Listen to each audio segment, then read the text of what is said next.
નમસ્કાર વિદ્યાર્થી મિત્રો, ધોરણ 10 અને 12 વિદ્યાર્થીઓ માટે આ મોટી ન્યૂઝ છે કે જે વિદ્યાર્થીઓ તમારી હવે ચેકિંગ ચાલુ થઈ ગઈ છે.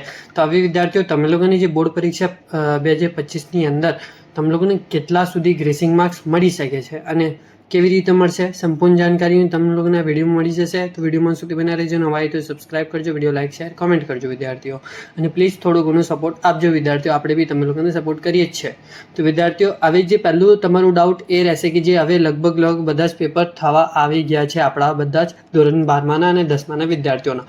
ધોરણ 10માના વિદ્યાર્થીઓનો તો જે બોર્ડ પરીક્ષા ખલાસ થઈ ગઈ છે અને ધોરણ 12માના એકાદ પેપર બાકી છે તમારા. તો વિદ્યાર્થીઓ, આવી જે તમારા મનમાં આ ડાઉટ રહેશે કે વિદ્યાર્થીઓ કે જે અમે લોકોને કેટલા સુધી ગ્રેસિંગ માર્ક્સ મળી શકે છે અને કેટલા આપણને વધારે તે કરીને કેટલા ગ્રેસિંગ માર્ક્સ મળી શકે છે.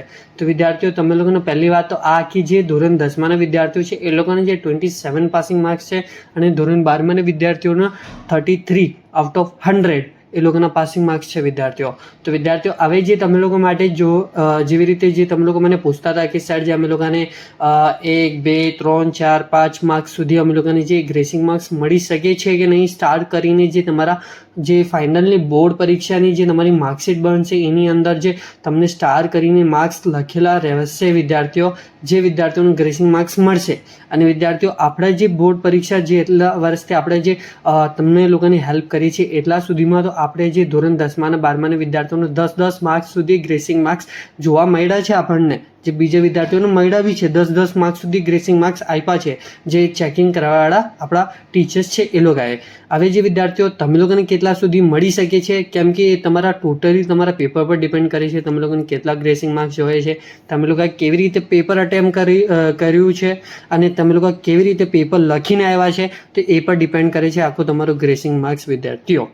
અને વિદ્યાર્થીઓ, તમે લોકોને 3-4 માર્ક્સ સુધી ગ્રેસિંગ માર્ક્સ મળી શકે છે વિદ્યાર્થીઓ. તમે લોકોને 5-6 માર્ક્સ વધારે 7 માર્ક્સ સુધી તમે લોકોને ગ્રેસિંગ માર્ક્સ મળી શકે છે વિદ્યાર્થીઓ.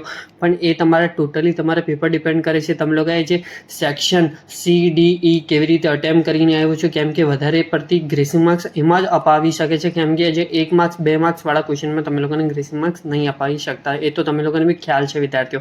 જે વિદ્યાર્થીઓ સેક્શન CDE સારી રીતે અટેમ્પ કરીને આવ્યા છે એ લોકોને ગ્રેસિંગ માર્ક્સ મળી જશે વિદ્યાર્થીઓ, જેવી રીતે તમે લોકો પેપર અટેમ્પ કરીને આવ્યા છો વિદ્યાર્થીઓ. અને વિદ્યાર્થીઓ, કંઈ તમારા બીજા ડાઉટ હોય અથવા કંઈ ક્વેશ્ચન હોય તો મને બી પર્સનલ તમે કોમેન્ટ કરી શકો છો અથવા DM કરી શકો છો. ઇન્સ્ટાગ્રામની લિંક ડિસ્ક્રિપ્શન બોક્સમાં છે અને પ્લીઝ આપણી ચેનલ સબસ્ક્રાઇબ કરો, વિડીયો લાઇક શેર કોમેન્ટ કરો, ઇન્સ્ટા પર જઈને ફોલો કરી લેજો. અને thank you for watching my video. જય